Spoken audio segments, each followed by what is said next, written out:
कान्छा पुराओस् पनि श्री महानारायण भगवानसँग प्रार्थना गर्छु जय श्री महानारायण यसको पैसा मात्र गोर्खा चौराको पैसा छैन गोर्खा मिस गर्नु थाहा भयो नि पकिट भयो र हुलमा भयो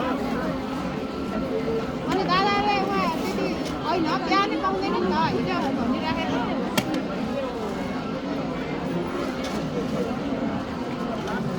पवित्र धार्मिक स्थलले सन्नत चालु भक्तजनहरूमा श्री महानारायण खोर्सानीको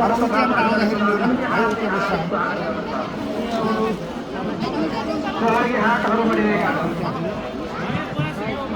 श्रद्धालु भक्तजनहरू अर्का दिने सानो अङ्क तपाईँहरूको छ कृपया कसैको हो भने बाइकिङ गरिरहेको स्थानमा हार्दिक अनुरोध गर्छु यसै गरी तनुदेखि पाण्डुमेका श्रद्धालु भक्तजनहरू सूचीबाट श्री महानारायणको टङ्कमा 105 रुपियाँ अर्पण गर्नुपर्छ उहाँका परिवारको सुसाथीहरूले ल्याएको कामना गर्दै श्री महानारायण भगवानले गरे उहाँको रक्षा गरेर मनोकांक्षा पुऱ्याउ जय श्री महानारायण जय श्री महानारायण जय श्री महानारायण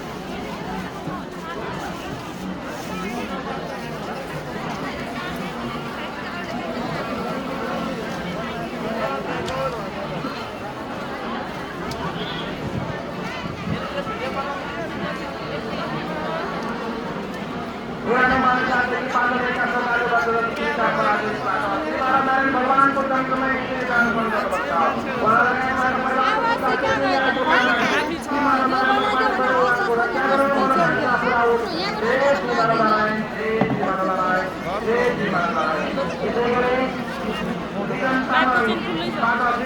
भगवानको तन्त्रमा 50 रुपियाँ अर्पण गर्नुपर्छ त्यहाँ आएको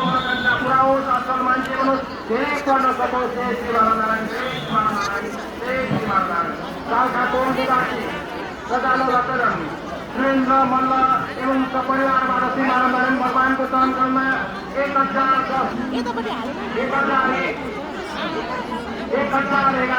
अर्पण गर्नुपर्छ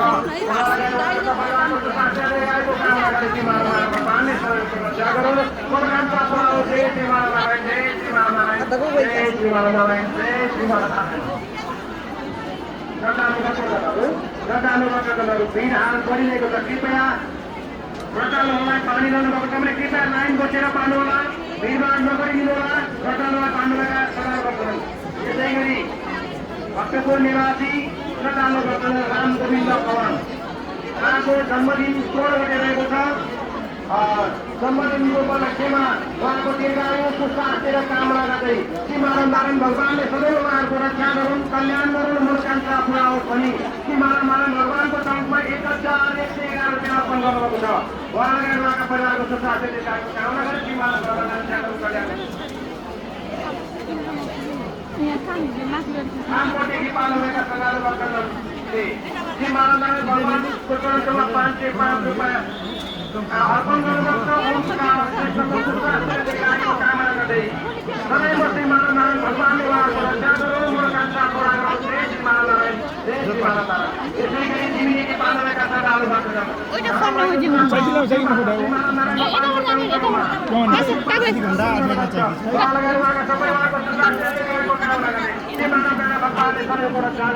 कल्याण गरौँ जय श्री महानारायण जय श्री महानारायण जय श्री महानारायण